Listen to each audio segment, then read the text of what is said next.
Halo semuanya, perkenalkan kami dari kelompok 2 akan menampilkan video tentang pemimpin masa depan berdasarkan wawancara kami kepada pemilik Resto Mr. Joe. Namun sebelum itu, izinkan kami memperkenalkan diri kami masing-masing. Perkenalkan, saya Jadi Murti dengan NPM 3073. Saya Anissa Septia dengan NPM 3076. Saya Reva Gisya dengan NPM 3077. Saya Firjita Vito Andrea dengan NPM 3077. Saya Najib Baraja Prasetyo dengan NPM 3111. Saya Rizky Umbania Raja dengan NPM 3112. Saya Muhammad Rohib dengan NPM 3113. Boleh diceritakan sedikit awal mula ibu membangun resto ini itu seperti apa? Pada waktu itu tahun 2021 pandemi. Jadi pandemi seperti apa suasananya, setiap hari orang meninggal, orang menderita, dikarantina. Nah, saya berinisiatif, kok kita ini manusia, istilahnya itu ciptaan Tuhan itu harus saling tolong. Di saat pandemi saya mau tujuannya ya bukan karena sok alim, sok kemanusiaan. Memang tujuan saya visi saya bikin usaha, saya berdoa sebelum pandemi, 4 tahun sebelum pandemi, Tuhan tolong kabulkan, saya mau menjadi berkat orang, kasih jadi 4 tahun kemudian tercipta sampai orangnya itu orang-orang berdaya. Di saat pandemi kok berani bangun, orang lain pada belum bangun. Tapi saya udah punya usaha kos-kosan. Ya puji Tuhan, kos-kosan di mana-mana dengan sendiri, kolab semua, Gulung-Gulung, Jogja, tempatnya pelajar, banyak yang juga. Seorang pemimpinan itu belum tentu semua orang bisa jadi pimpinan. Kalau orangnya nggak talentanya jadi pimpinan, ambulan dulu. Selanjutnya, misal nih kalau ada masalah dalam usaha, nah ibu itu biasanya ngajak karyawan berdiskusi bareng atau langsung kasih arahan ibu? Biasanya kita sharing dulu, ada kesalahan, misalnya kesalahannya itu kendalanya apa, kan kita nggak bisa main angkat pro, mereka manusia, jadi sharing dulu, bukan harus mereka dirangkul ke keluarga. Saya nggak ada kejejangan antara kakak bro. Secara strukturalnya kan akan bawah situ. Saya dulu saya sama menerapkannya, kita profesional, tapi dengan apa? Otomatis kalau mau ngomong salah itu enak. Kalau sudah takut dulu kan nggak mungkin ngomong, mesti ngapusin. Nah, nanti pendekatan, terus ngobrol, salahnya gini, kamu kenapa? Apa punya problem keluarga bawa pekerjaan? Orang kerja harus berusaha, makanya harus dilanjut. Kan kita bisa tahu tiap orang nggak bisa. Tapi kita sebagai pimpinan harus tegas, punya prinsip, jangan kebawa arus. Kalau kebawa arus kan lucu, namanya tidak pimpinan. Ibu apakah menerapkan sistem seperti bullying jika karyawan itu mencapai target tertentu? Terus tentu dampak efektif cara itu juga itu menerapkan pemberian kepada karyawan kalau kerjanya itu mencapai target. Kalau sistemnya rumah makan kan memang belum ada lakukan, kecuali seller kan jual modal, misalnya jual Coca-Cola di target, tapi nak makanan mateng kayaknya nggak ada target. Ya otomatis kan masing-masing ada tugas, kayak masnya tadi harusnya melayani yang di atas, yang bagian dapur. Nanti dari penjualan kita kan yang pegang kayak tuh, saya kan lihat ya, jadi nanti yang menata bisa nanti laporannya kan ke sana. Kalau memang sekiranya kerjanya bagus, terus absen kan kita pakai izin. Kalau absennya aja kan terlanggar, saya kasih.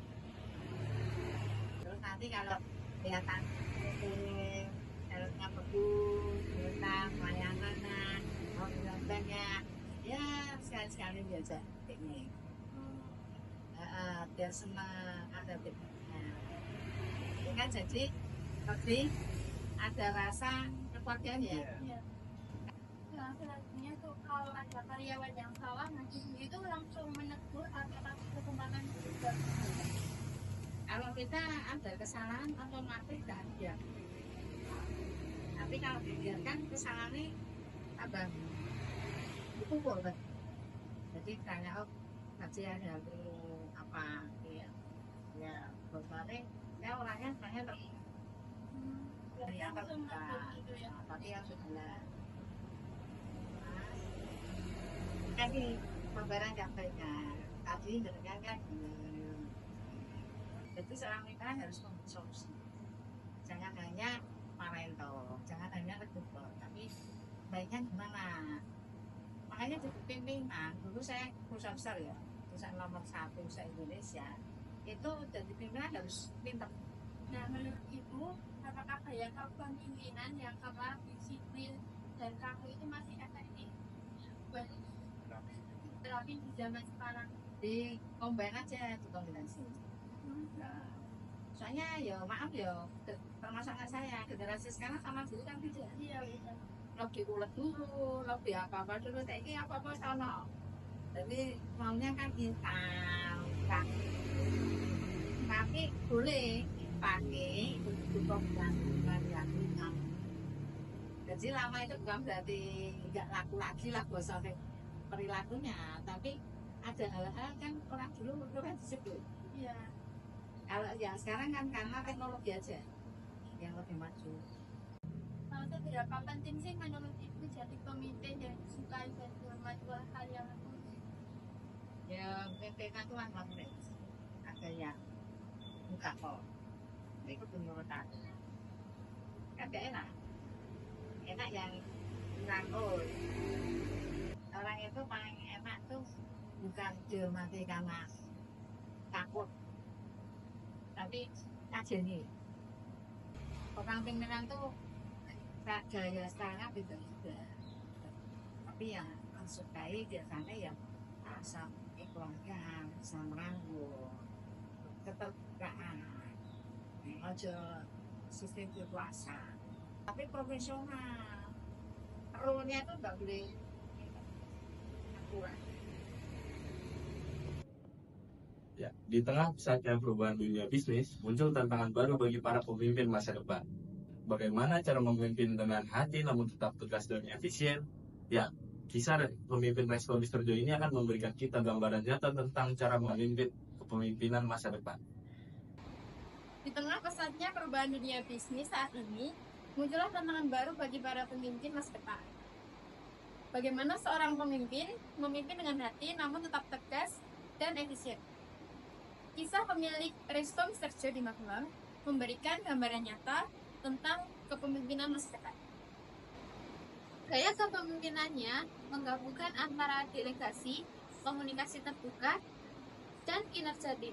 Ia percaya bahwa bisnis tidak dapat berjalan tanpa adanya kolaborasi dan kepercayaan.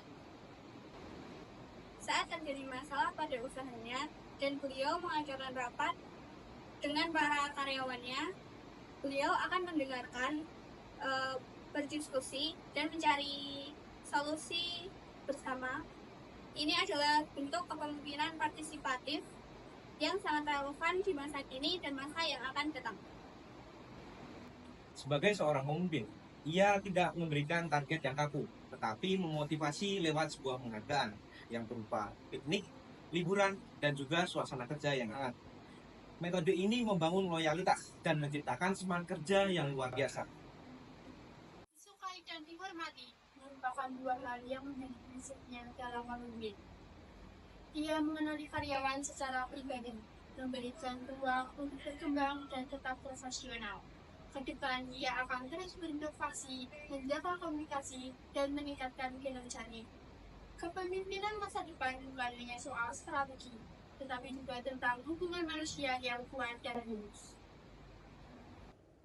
Sebagai kesimpulan, kepemimpinan yang diterapkan di Resto Mr. Joe bukan hanya soal mengarahkan, namun soal membangun tim yang solid dengan komunikasi terbuka, kolaborasi, dan pendekatan kekeluargaan yang tetap profesional. Pemimpin di sini tegas namun tetap santai, mendorong partisipasi, serta mampu memotivasi tanpa selalu mengandalkan uang, yaitu dengan mengadakan pelatihan dan memberikan penghargaan. Gaya ini efektif menciptakan lingkungan kerja yang kondusif karena pemimpin mampu menginspirasi bukan hanya mengarahkan. Inilah kepemimpinan modern yang memadukan kepemimpinan klasik dengan fleksibilitas generasi masa kini. Saya Jatimurti, mewakili teman-teman dari kelompok 2, mengucapkan terima kasih atas perhatian dan waktu Ibu dan teman-teman. Semoga apa yang kami sampaikan bisa bermanfaat.